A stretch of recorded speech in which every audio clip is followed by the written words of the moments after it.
Mostly in my experience with the customers I'm working with, what we're seeing right now is group travel from Chinese visitors. So they're coming in, not necessarily via Scotland, but they're coming into London and making huge trips. That itinerary will involve a day or two in Scotland, but mostly in groups and often staying in Chinese-owned hotels.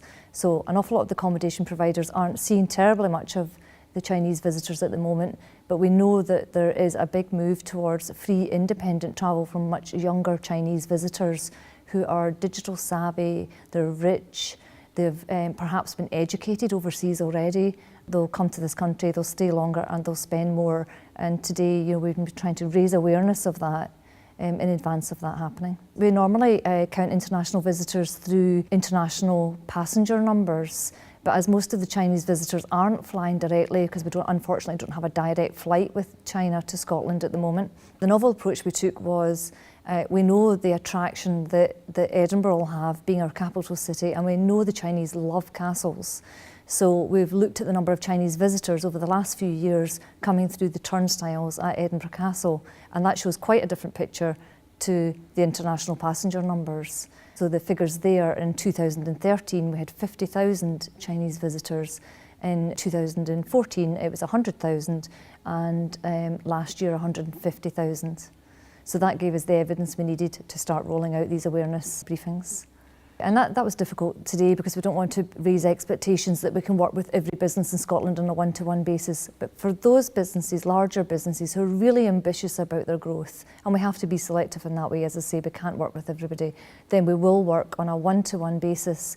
And one of the case study speakers today upstairs, Frida from Jacobite Cruises, is just talking about the support she's received from Visit Scotland and Scottish Development International to help grow her business. And we're doing that across many Scottish tourism businesses, the larger businesses. We tend to do a lot of one-to-group sessions like this and on other subjects to try and cover off a larger volume of tourism businesses, because in Scotland the nature of tourism is that a lot of the businesses are small.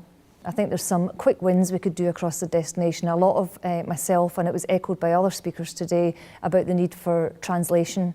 There's probably some simple things we can do. The Visit Britain China Welcome information. There's lots of good information out there that could be used. You just need to know where to tap into it.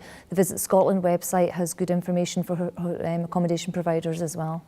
Well, why China, why now? And the reason we're doing it is it's in response to the customer demand. As I say, I am working one-to-one with a lot of the larger companies in Edinburgh and Glasgow, and more when I'm out there, the conversation turns to, we had this group of Chinese visitors in, we made a complete mess of it, we didn't understand this, there was these cultural faux pas, they've cooked noodles in the kettles.